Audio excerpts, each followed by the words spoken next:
बिस्मिल्लाहिर्रहमानिर्रहीम। नाज़रीन अस्सलाम वालेकुम। मैं हूँ आगा महमूद हसन लोधी, सच्ची खरी सियासी बातों के साथ।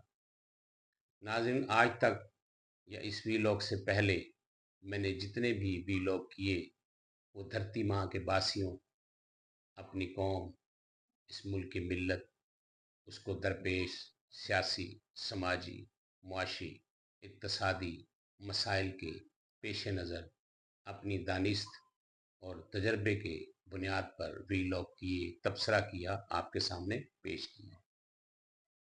आज मैं एक अलग वीलॉग करने जा रहा हूँ।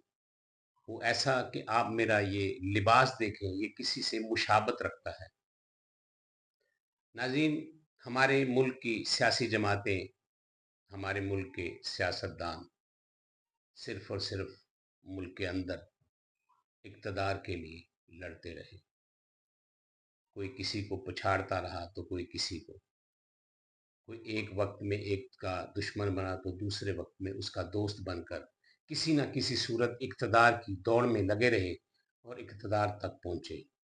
ये जंग इक़्तिदार की जंग थी, लेकिन एक ऐसी जमात भी है, एक ऐसी सिपा भी है, एक ऐसी माँ भी है, बल्कि एक नहीं लाखों ऐसी माएँ हैं जिन्होंने अपने नूरे नज़र, जिन्होंने अपने लखते जिगर, जिन्होंने अपने जिगर के टुकड़े, जिन्होंने अपने बुढ़ापे के आसे, जिन्होंने अपनी बेटियों के सरों के दुपट्टे आपकी सरहदों पर लड़ने के लिए, शहादत के लिए, मरने के लिए पेश किए हैं।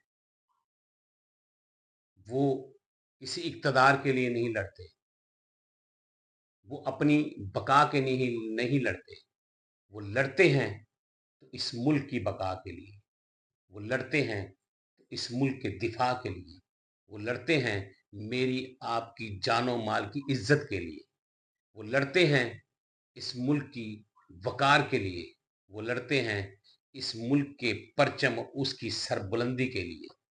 मैंने आज तक कभी नहीं देखा किसी ब्यूरोक्रेट का बच्चा, बेटा, नौजवान सरहदों पर लड़ते हुए शहीद हुआ हो। मैंने आज तक कभी नहीं देखा किसी सियासतदान का बेटा फौज में फ्रंट पे जाकर बरसरे पैकार हुआ हो और उसने जाम शहादत नोश की हो। वो 2, 4, 10, 20, 50 हज़ार की तनख्वाह के लिए नहीं लड़ते, वो जज्बा शहादत लेकर सरहदों पर जाते हैं, वो लड़ते हैं, शहीद होते हैं। उनसे हटकर भी हमारी ऐसे इदारे भी हैं जो दिन रात मुल्क व कौम की इज्जत, अजमत और बका के लिए शब रोज एक किए हुए हैं। हमने कभी उन्हें सराहा नहीं।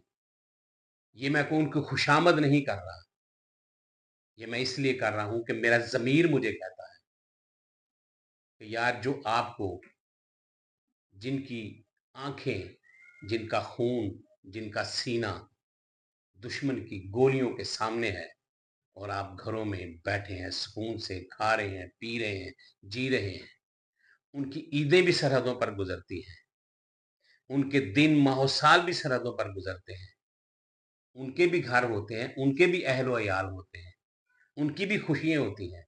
वो सबको नज़रअंदाज करते हुए वो सरहदों पर जाते हैं, सरहदों पर लड़ते हैं, अपने लिए नहीं, इस मुल्क के लिए। इस मुल्क के लिए क्यों? कि उसमें आप बसते हैं। क्यों? कि वो अपने दीन की, अपने मुल्क की अजमत और सरबुलंदी का परचम लिए चरागे रोशन की तरह रोशन हैं। सैलाब में वही आते हैं, आफात में वही आते हैं, मुश्किलात में वही आते हैं, तमाम परेशानियों में सबसे बढ़कर वही आगे आते हैं। अगर किसी एक से, किसी सरबराह से कोई गलती कोताही सरजद हो जाती है या वो दानिस्ता करता है तो उसकी पादाश उस सिपाह को नहीं मिलनी चाहिए जो शब रोज सरहदों पर बरसरे पैकार है। उन माओं की ठंडक को भी समझें, उन माओं के सीनों को भी समझें जो जन्म भी देती हैं और आपकी इज्जत और मुल्क के वकार की राह में कुर्बान भी करते हैं। मैं उनको सलाम पेश करता हूं, उन माओं को, और पाक फौज के उन जवानों को जो बरसरे पैकार हैं, उन शहीदों को जो शहीद हो चुके हैं, मैं रेंजर्स के, मलेशिया के, पुलिस के तमाम मुहावजों को जो अपनी मुहाफ़िज़ होने का फ़र्ज़ अदा कर रहे हैं, उनको सबको सलाम पेश करता हूँ। इसलिए मैंने आज वीलॉग किया कि मेरा ज़मीर मुझे बार-बार कह रहा था कि तुम सियासी भी करते हो, समाजी भी करते हो, इक़्तिसादी भी करते हो, तंज़ भी करते हो, तनकीद भी करते हो। तो यार उन पर भी तो करो ना, जो जिनके साए में आप यहाँ बैठकर आज वीलॉग कर रहे हो। अगले वीलॉग तक मुझे इजाज़त दीजिए। पाक परवरदिगार मेरा आपका, इस मुल्क के उन निगहबानों का जो कड़कती धूप में, ठठरती रातों में, धुंधो तेज़ आंधियों में मेरी आपकी इज़्ज़त, जान और माल और वक़ार का परचम सरहदों पर लिए चिराग रोशन की तरह रोशन है। एक बार फिर उन जानसारों, शहीदों और बरसरे पैकार जवानों को पाकिस्तान ज़िंदाबाद।